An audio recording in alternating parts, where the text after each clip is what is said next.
Bienvenue sur Foi Chrétienne TV.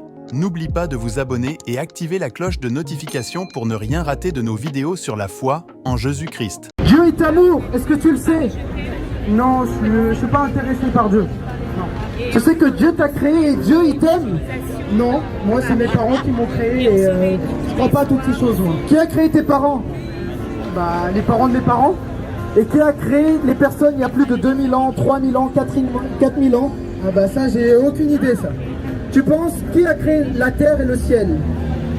Je me suis jamais vraiment posé cette question et tout ça, ça m'intéresse pas. Tu sais que tu es un être complexe? Non. Tu as des millions de cellules. Et tu es parfait et tu es fait à l'image de Dieu. Bah, moi je suis pas d'accord de tout ça parce que si Dieu existe et tout, je vois pas pourquoi j'aurais autant de difficultés dans la vie. La vie est très difficile, je trouve. Qui croit ici que Dieu existe? On a tendance à croire que Dieu n'existe pas à cause des guerres, à cause des famines, à cause des problèmes. Mais Dieu est amour et Dieu nous a laissé libres de le choisir ou de le rejeter.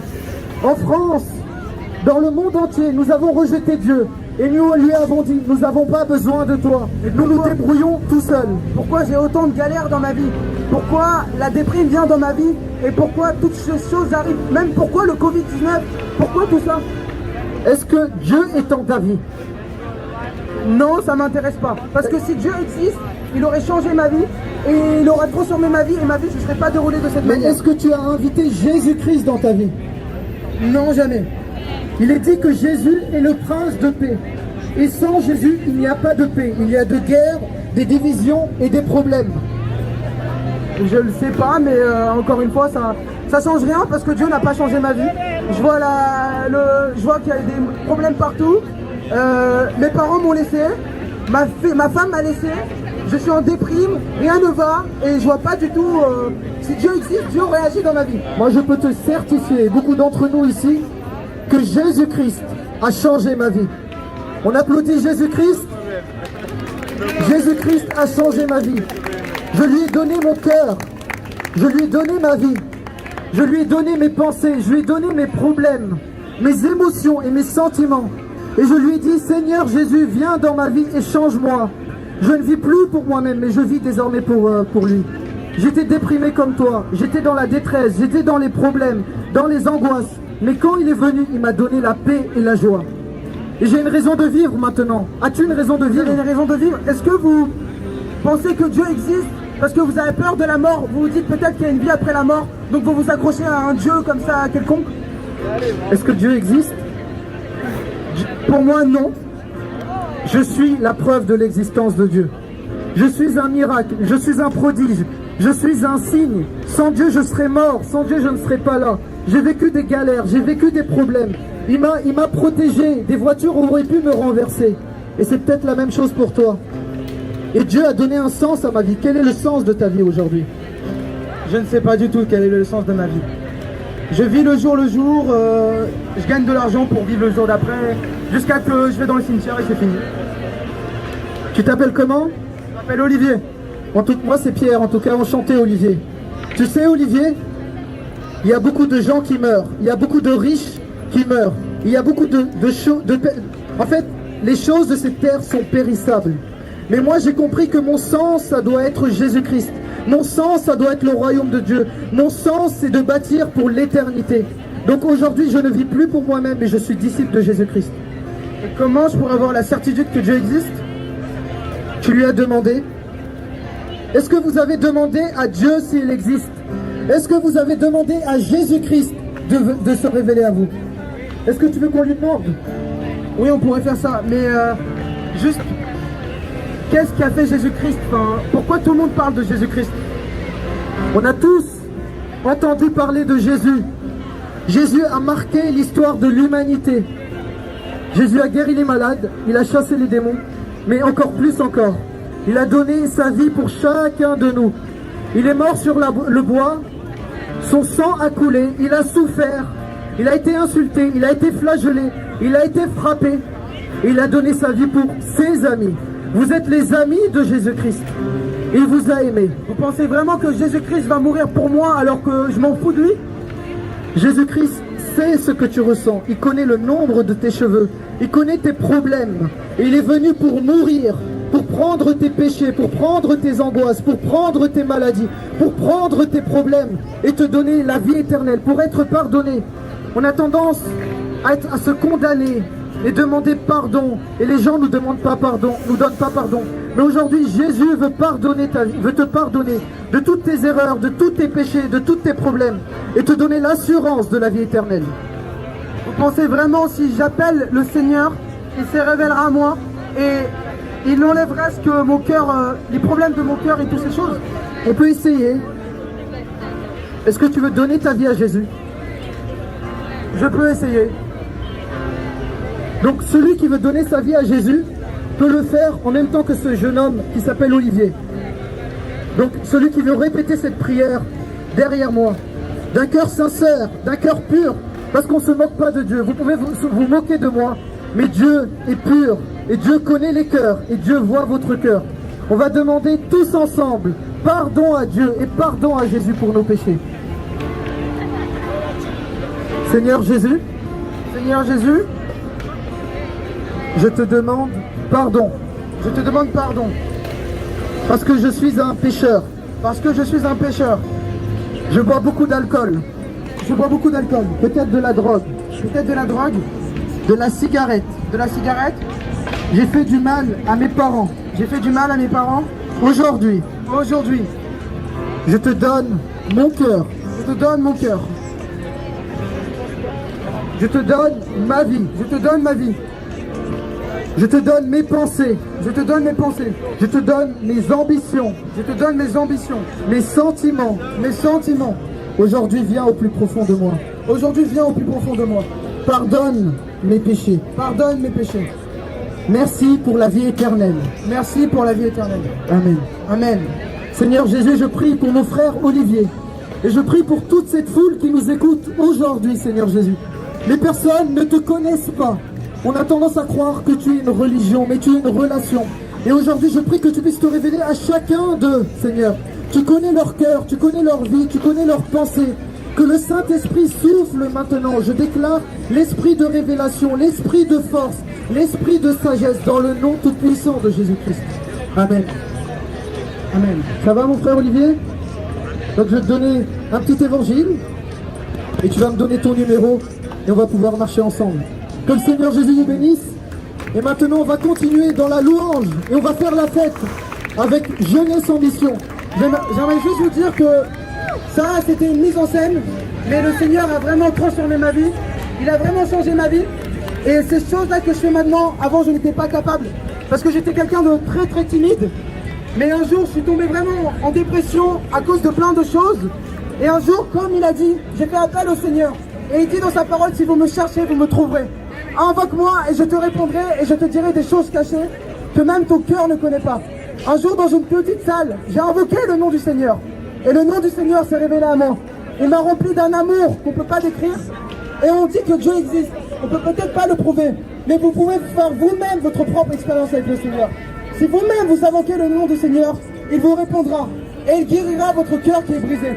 Le Seigneur est bon, il est juste. Et il est mort à la croix pour toute personne qui est ici. Et il veut nous sauver tous. Alors vraiment, cherchez le Seigneur tant qu'il est possible. Vraiment, merci Seigneur pour ce temps, Seigneur, que tu nous donnes. Merci parce que tu es bon et agréable. Seigneur, je prie, Seigneur, que tu viens puissamment sur chaque personne ici. Que tu remplis l'atmosphère par ton esprit. Et que tu viens parler à chaque personne qui est ici, Seigneur. Que tu viens guérir les cœurs brisés.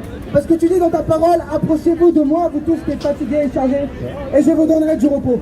Je prie que tu donnes du repos à chaque personne qui en a besoin, Seigneur.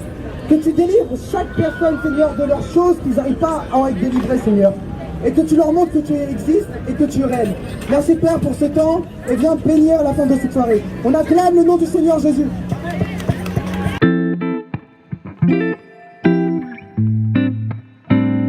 Je me livre totalement, tu peux m'utiliser.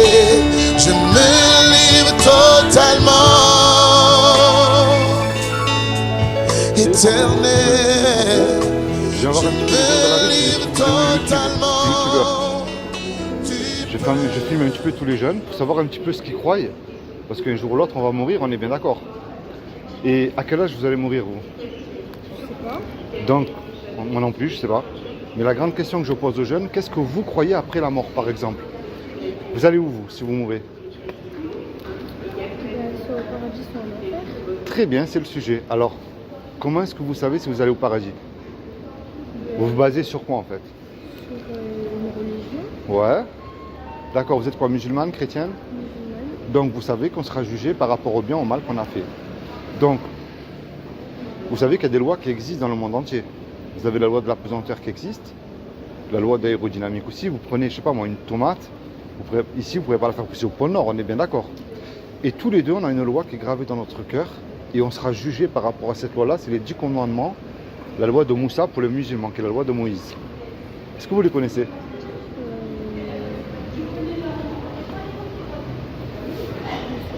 Ben écoutez, on va voir comment vous allez faire. Je ne vous juge pas du tout. J'ai lamentablement échoué au test. J'ai cassé les 10. C'est la 11e, je l'aurais cassé aussi. Par exemple, il y a un commandement qui dit tu ne mentiras point. Est-ce que vous avez déjà menti? Oui. Moi aussi. Il y a un autre commandement qui dit tu ne voleras point. Est-ce que vous avez déjà pris quelque chose qui n'est pas à vous? Oui. Moi aussi. Il y en a un autre qui dit tu honoreras toujours tes parents. Est-ce que vous avez toujours honoré? Ça veut dire quoi, oui? Par exemple, est-ce que vous leur avez toujours obéi?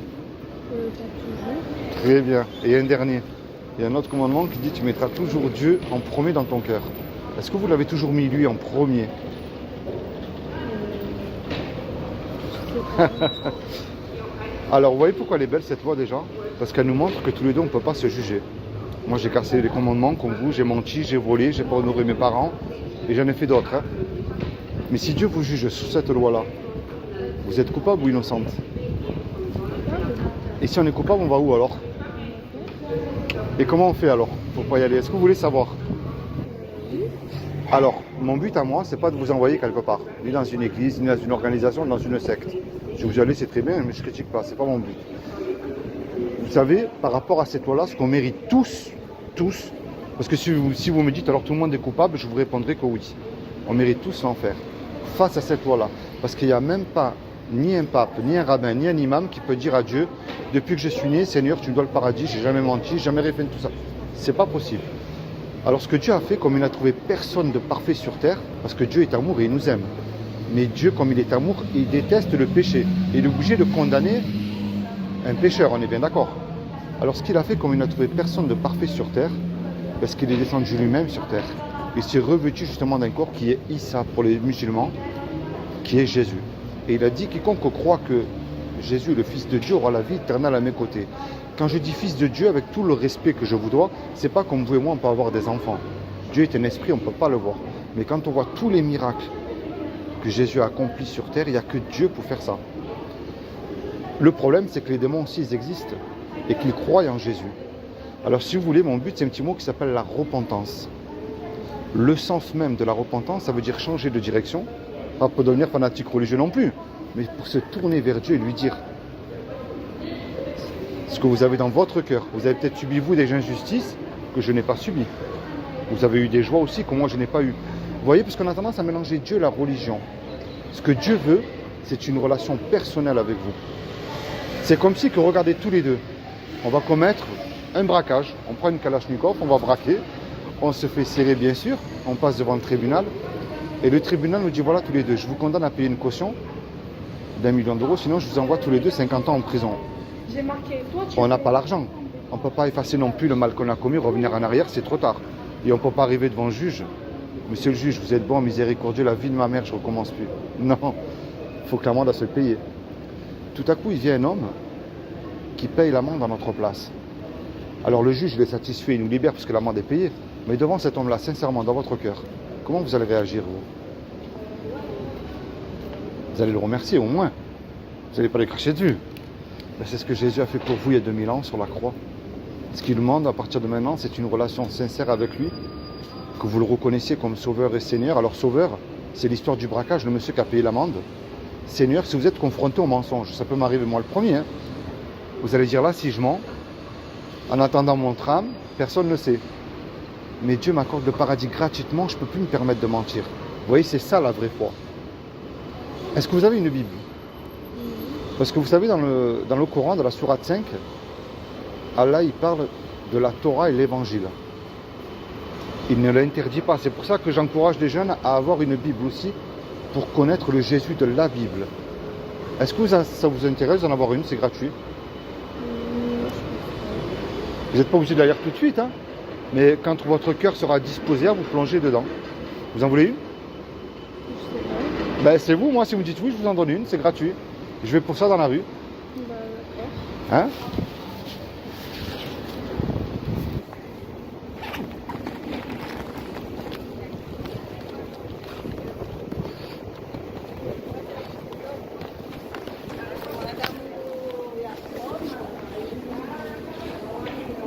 d'accord. Alors ça, c'est une Bible. C'est gratuit. Et je vais vous laisser un petit souvenir de moi. C'est pas grand chose. Hein. Vous voyez, moi je suis un simple chrétien. Je suis pas témoin de Jéhovah, ni catholique, ni rien de tout ça. Ça s'appelle le sceau. En introduction, c'est gratuit, prenez. Vous avez les 3 plus grandes religions connues dans le monde entier qu'elles disent qu'elles sauvent entre guillemets. Au milieu, vous avez un évangile de Jean, que vous avez dans la Bible, pour connaître le Jésus de la Bible. Pourquoi on dit Fils de Dieu. Et à la fin, Je me livre totalement. Tu peux, disons me voici. Me voici devant toi. Ma vie est entre tes mains. Je veux voir tes désirs.